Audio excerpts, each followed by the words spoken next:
नमस्कार, मैं सुजाता सनी और आप देख रहे हैं India speaks daily. Social media पर बढ़ती अश्लीलता को रोकने के लिए केंद्र सरकार डिजिटल इंडिया बिल लाने वाली है। मौजूदा आईटी एक्ट पर काम करने के बजाय ये बिल क्यों लाया जा रहा है, इसके बारे में आज चर्चा करेंगे और साथ ही आपको बताएंगे कि क्या ऐसा पहली बार हुआ है कि सोशल मीडिया सुपरस्टार या इन्फ्लुएंसर कहें जैसे कि रणबीर अलाहाबादिया और समय रैना जैसे लोगों पर केस हुआ है, या इनसे पहले किसी ने इस प्रकार का घिनौना कृत्य किया है या नहीं किया है। जब से रणबीर अलाहाबादिया और समय रैना का केस सुप्रीम कोर्ट में गया है तो उसमें क्या हुआ कि उसमें सुप्रीम कोर्ट ने सरकार से भी सवाल पूछ लिया है कि मौजूदा आईटी एक्ट होते हुए भी आप लोग सोशल मीडिया पर बढ़ती हुई अश्लीलता या फिर डिजिटल कंटेंट के रूप में जो अश्लीलता परोसी जा रही है उसको रेगुलेट क्यों नहीं कर पा रहे हैं। तो सरकार से सवाल पूछा गया, तो उसी वजह से सरकार ने अब ये जो डिजिटल इंडिया बिल है ये 15 महीने पहले इसको लाने का यानी कि इस पर काम करना शुरू कर दिया था सरकार ने, लेकिन अब इस पर तेजी से कार्य हो रहा है। तो डिजिटल इंडिया बिल के अंदर कुछ विशिष्ट प्रावधान होंगे, जैसे कि जितने भी सोशल मीडिया प्लेटफॉर्म है, जैसे कि यूट्यूब की अलग पॉलिसी है, इंस्टाग्राम की अलग पॉलिसी है, इनके एल्गोरिथम भी अलग हैं, इनका कंटेंट की जो जैसे कि वीडियोस की जो लेंथ होती है वो भी अलग अलग है। तो हर एक फॉर्मेट के अकॉर्डिंग इनके लिए कानूनी प्रावधान लाया जाएगा। बिल के अंदर अलग अलग कानून इनके अकॉर्डिंग लाए जाएंगे। साथ ही इन सारे के सारे प्लेटफॉर्म को रेगुलेट करने के लिए, या यूं कहें कि इन पर नजर रखने के लिए कि रोज इन पर कौन कौन सा अश्लील कंटेंट आ रहा है या नहीं आ रहा है, ये लोग कार्रवाई कर रहे हैं कि नहीं कर रहे हैं, या फिर मेरे और आपके जैसे इनकी शिकायत डायरेक्ट कर पाए, तो उसके लिए ये डिजिटल इंडिया बिल के अंदर एआई को मुख्य रूप से रखा गया है। यानी कि जो सरकार का एआई सिस्टम होगा वो हमें ये सुविधा देगा कि हम लोग डायरेक्टली इनकी शिकायत करें। जैसे कि अभी हमारे पास ऑप्शन होता है कि हम YouTube की जो गाइडलाइन है, पॉलिसी है, उसमें जाके डायरेक्ट हम लोग शिकायत कर देते हैं, या फिर फेसबुक में शिकायत कर देते हैं। आपने भी बहुत बार शिकायत की होगी, यदि कोई आपको परेशान करे या फिर आप ऐसी चीज देखते हैं जो कि हेटफुल है या फिर कुछ अश्लील आप देखते हैं तो उसकी शिकायत करते हैं, लेकिन उसका कुछ होता नहीं है। लेकिन यहाँ क्या होगा कि ये जो बिल सरकार लेके आएगी इसमें वहां कार्रवाई हो सकती है, यानी कि उनके खिलाफ एक रियल तरीके से एक एफआईआर कहिए या शिकायत कहिए वो डायरेक्ट ही रजिस्टर हो पाएगी। तो इसमें कार्य कैसे करेगा, जैसे कि दूर संचार, सूचना प्रौद्योगिकी, सूचना एवं प्रसारण संबंधित विषयों के लिए अलग अलग प्रावधान होंगे, या फिर आप टीवी देख लीजिए, इन सब के लिए, या फिर ओटीटी प्लेटफॉर्म है वो अलग हो जाता है। तो जितने भी मीडियम है डिजिटल पे यानी कि डिजिटल कंटेंट क्रिएशन के, उन सब के लिए अलग अलग उनके फॉर्मेट के अकॉर्डिंग ही पॉलिसीज बनाई जाएंगी। भारत का जो आईटी एक्ट है वो इन चीजों को कंट्रोल करने में नाकाम क्यों रहा है, उसकी वजह है कि भारत का जो मौजूदा आईटी एक्ट है वो साल 2000 में बनाया गया और अभी चल रहा है 2025। तो सोचिए कि 25 सालों में सोशल मीडिया इंट्रोड्यूस भी हो गया है, सोशल मीडिया इतना आगे भी बढ़ गया है, और साल 2000 में भारत के अंदर बहुत ही कम लोग थे जिनके पास कंप्यूटर था, और यहाँ तक कि वो लोग तो और भी कम थे जिनके पास इंटरनेट की सुविधा होती थी। कुल 60 लाख लोग थे पूरे भारतवर्ष में जो साल 2000 में इंटरनेट इस्तेमाल करते थे, लेकिन अभी 2025 में लगभग 90 करोड़ लोग सोशल मीडिया या फिर इंटरनेट इस्तेमाल करते हैं। तो ऐसे में ये संख्या इतनी बढ़ गई है, एक युग परिवर्तन हो गया है, लेकिन भारत का जो आईटी एक्ट है वो जस का तस बना हुआ है। उसमें किसी भी प्रकार का कोई भी प्रावधान या कोई भी इसमें संशोधन भारत सरकार ने नहीं किया। इसलिए जो साल 2000 में बना हुआ आईटी एक्ट जो ठंडे बस्ते में अभी पड़ा हुआ है उस पर काम ना करके अभी सरकार ये डिजिटल इंडिया बिल लेकर के आ रही है। तो इसमें हुआ क्या है, अभी सुप्रीम कोर्ट ने इस नए मुद्दे पर जो रणबीर अलाहाबादिया का अश्लील कमेंट जो उसने किया था, घृणित कमेंट किया था, उस पर सुप्रीम कोर्ट ने भारत सरकार से भी सवाल पूछा है। अब इस पर जवाब देने कोर्ट में कौन जाने वाले हैं, इस पर सुप्रीम कोर्ट में इस मुद्दे पर अटॉर्नी जनरल और सॉलिसिटर जनरल अगली सुनवाई में इस पर भारत सरकार का पक्ष रखेंगे कि अभी तक क्या किया जा रहा है। तो अभी क्या है कि कंटेंट को लेकर के 2021 में कुछ गाइडलाइंस जरूर बना दी गई थी, उन गाइडलाइंस के बारे में बात करेंगे। तो भारत सरकार ने 2021 में द इंफॉर्मेशन टेक्नोलॉजी यानी कि डिजिटल मीडिया को गाइड करने के लिए कुछ रूल्स बनाए थे। इसे 6 अप्रैल 2023 को अपडेट भी किया गया था, जिसमें 30 पेज की गाइडलाइन में सोशल मीडिया, फिल्म्स और वेब सीरीज के लिए नियम बनाए गए थे। इनमें टारगेट ऑडियंस के आधार पर ही कैटेगराइज करने के लिए कहा गया है, और सोशल मीडिया प्लेटफॉर्म पर ग्रीवांस ऑफिसर रखे जाएंगे, यानी कि कुछ ऑफिसर्स होंगे जो कंटेंट कानून के हिसाब से होना चाहिए, उसमें कुछ सेक्सुअल नहीं होना चाहिए, एंटी नेशनल नहीं होना चाहिए और बच्चों और महिलाओं को नुकसान पहुंचाने जैसे कंटेंट क्रिएट ना किया जाए, ऐसी चीजों को उकसावा देने वाले कंटेंट ना क्रिएट किया जाए। इसको रेगुलेट करने के लिए कुछ ऑफिसर्स इसमें रखे जाएंगे। ऐसा इन्होंने 2023 में ये वाली गाइडलाइन बनाई थी। अब इस पर निगरानी रखने के लिए 2 नियम बनाए गए हैं। पहला नियम क्या कहता है? पहले नियम में सेल्फ रेगुलेटरी होना चाहिए, मतलब कि कंटेंट को अपलोड करने वाला सरकार की गाइडलाइन का खुद ध्यान रखे, जो कि समय रैना ने नहीं किया। और इसके लिए social media platform, OTT, mobile apps, इनका खुद ध्यान रखेंगे। यानी कि जैसे कि यूट्यूब की पॉलिसी है, अजीब बात है कि यूट्यूब में आप कोई वीडियो डालेंगे उसमें हम लोगों की वीडियो डाउन कर दी जाएगी। इनफैक्ट इंडिया स्पीक्स डेली पर हमने जो बांग्लादेश में हिंदुओं पर हिंसा हो रही है उस पर कुछ सामान्य फोटोग्राफ्स या वीडियोस हमने कुछ डाले थे, वो पूरा डाउन कर दिया था। और अक्सर इंडिया स्पीक्स दिल्ली की वीडियोस डाउन हो जाती हैं, लेकिन समय रैना की जो शो है इंडियाज गॉट टैलेंट, वो पिछले 6 महीने से चल रहा है और वो अकेला शो नहीं है, ऐसे न जाने कितने हैं। कैरी मिनाटी का तो पूरा करियर ही गालियों की वजह से बना है, तो उन पर कभी कार्रवाई नहीं हुई। और इसके ये पता कैसे चलता है? आप उनके बढ़ते हुए सब्सक्राइबर बेस से पता लगा सकते हैं कि क्या यूट्यूब इन पर कोई कार्रवाई कर रहा है या नहीं कर रहा है, बल्कि यूट्यूब इनको और बढ़ावा दे रहा है। तो ये चीज यूट्यूब ने नहीं करी थी।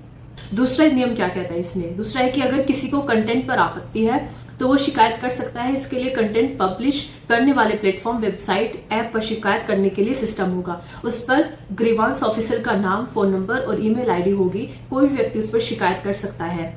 तो ये सब सरकार ने भारत की जनता को इन विदेशी प्लेटफॉर्म के हवाले पूरी तरीके से कर रखा था।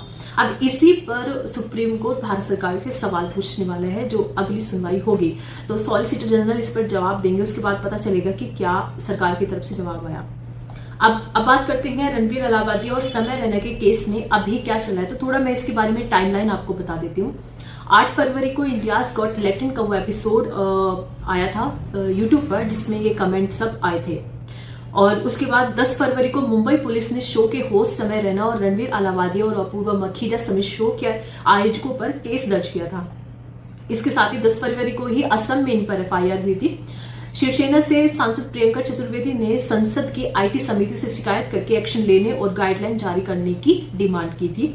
ये 10 तारीख को ही हुआ था। रणबीर अलाहाबादी ने इस मामले में माफी भी 10 तारीख को मांगी थी।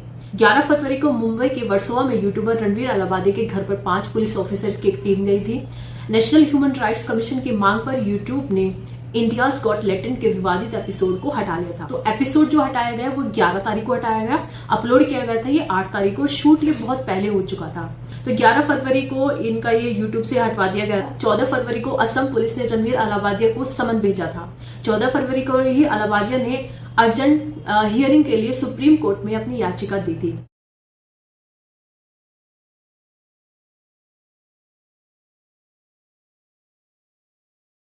18 फरवरी को अदालत ने रणबीर अलाहाबादी को 4 शर्तों के साथ गिरफ्तारी से राहत दी थी और इन्हें फटकार लगाई थी।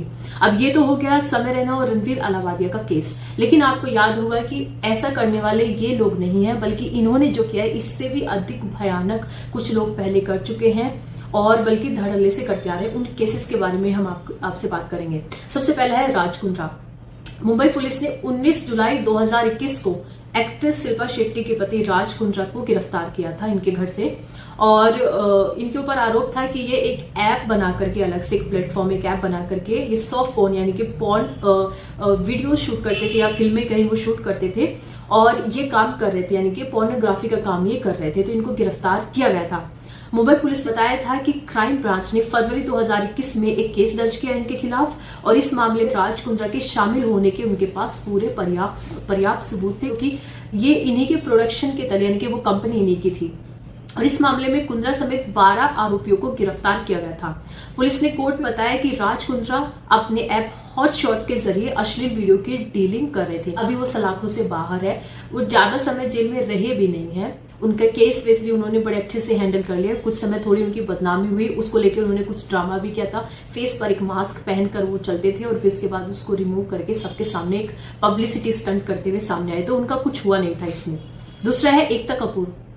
22 अक्टूबर को फिल्म मेकर एकता कपूर और उनकी मां शोभा कपूर के खिलाफ मुंबई के बोरीवली में पॉस्को एक्ट के तहत केस दर्ज किया गया था।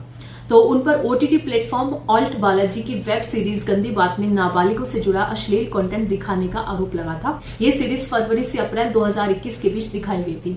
तो आपको पता ही है ऑल्ट बालाजी के बारे में। ऑल्ट बालाजी बनाने के बाद एकता कपूर को बड़े बड़े सम्मान भी दिए गए हैं। अब मैं उन जो अवार्ड इनको दिए गए हैं उनका नाम लेकर उन अवार्ड्स का अपमान नहीं करना चाहती। मोदी सरकार बहुत ज्यादा मेहरबान है एकता कपूर पर, पता नहीं क्यों। और ऑल्ट बालाजी नाम पर भी विवाद हुआ था, क्योंकि इनका जो पूरा कंटेंट ऑल्ट बालाजी पर आता है पूरा अश्लील कंटेंट आता है। इन्होंने फौजियों की वाइफ के बारे में गलत स्टोरीज बना करके कुछ एपिसोड शूट किए, उस पर विवाद हुआ था लॉकडाउन के समय में।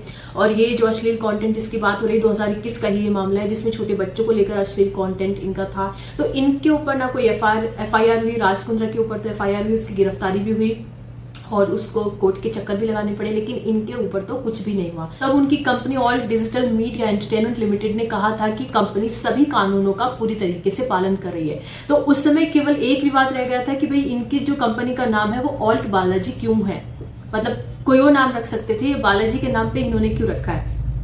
तो एक इनका केस होगा, इन पर कोई कार्रवाई नहीं हुई थी। अब आते हैं अभी क्या चल रहा है। तो 12 मार्च 2024 को सूचना प्रसारण मंत्रालय ने अश्लील कंटेंट दिखाने वाले इन 18 ओटीटी प्लेटफॉर्म को ब्लॉक किया था और इसके अलावा 19 वेबसाइट, 10 और अन्य ऐप और इससे जुड़े 57 सोशल मीडिया अकाउंट भी बंद किए थे। ये जो सोशल मीडिया अकाउंट थे ये इन एप्स का या इन ओटीटी प्लेटफॉर्म का सोशल मीडिया पर प्रचार करने का काम करते थे। आपको याद होगा लॉकडाउन के समय में कुछ एड्स हमारे सामने आते थे यूट्यूब वगैरह पर जो इन्हीं से संबंधित थे, तो वो सब बंद कर दिए गए थे। लेकिन अभी अगर ये दैनिक भास्कर की मैं न्यूज पढ़ रही हूँ, अगर उनकी पड़ताल की माने तो ये जो वेबसाइट और ओटीटी प्लेटफॉर्म बंद हुए हैं इनमें से 11 जो ऐप हैं उनका डेटा टेलीग्राम पर मिल रहा है। तो टेलीग्राम पर इनके जो ओरिजिनल नेम है उसी नाम के साथ कुछ अकाउंट बनाए गए हैं, इनके टेलीग्राम चैनल्स बनाए गए हैं। उन चैनल्स पर लोगों को बुलाया जाता है कि आप आइए, आपको ये कंटेंट यहाँ पर देखने को मिलेगा। उनके सब्सक्रिप्शन की फीस कुछ होती है इतने 999 900 रुपए या कुछ इस तरीके से, और वहां से एक लिंक आपको मिलता है। आप लिंक पे क्लिक करते हैं तो डायरेक्टली आप इनकी ऐप में जाते हैं और उन ऐप में आपको वही कंटेंट मिलता है जो पहले से है। तो कहने का मतलब ये है कि ये ऐप का जो प्रचार किया जाता था सोशल मीडिया से केवल वो ही बंद हुआ है। सरकार ने तो इन ऐप पर बैन लगा दिया है, लेकिन फिर भी ये ऐप लोगों के मोबाइल से, यानी कि मेरे मोबाइल से, आपके मोबाइल से एक्सेस की जा सकती हैं। इन ऐप पर 16 फरवरी 2025 तक की वीडियोस अपलोड हैं और यही टेलीग्राम पर कुछ और ऐसे अकाउंट्स बनाए गए हैं जिन पर कि महाकुंभ में जो महिलाएं गई हुई हैं उनके कपड़े बदलने के वीडियोस, या फिर किसी उसमें जाते हैं, हॉस्पिटल में जाते हैं, हॉस्पिटल में जो वहां का गायनेकोलॉजिस्ट का जो पूरा डिपार्टमेंट होता है वहां पे महिलाओं के जो टेस्ट वगैरह होते हैं उसके वीडियोस। तो वो सारे के सारे कंटेंट के तौर पर, अश्लील कंटेंट के तौर पर टेलीग्राम पर और टेलीग्राम के थ्रू लिंक क्रिएट करके अन्य जो इन्होंने वेबसाइट या जो ऐप बना रखे हैं उन पर अभी भी चलाए जा रहे हैं। तो अभी तक कोई ठोस पॉलिसी भारत सरकार की नहीं है।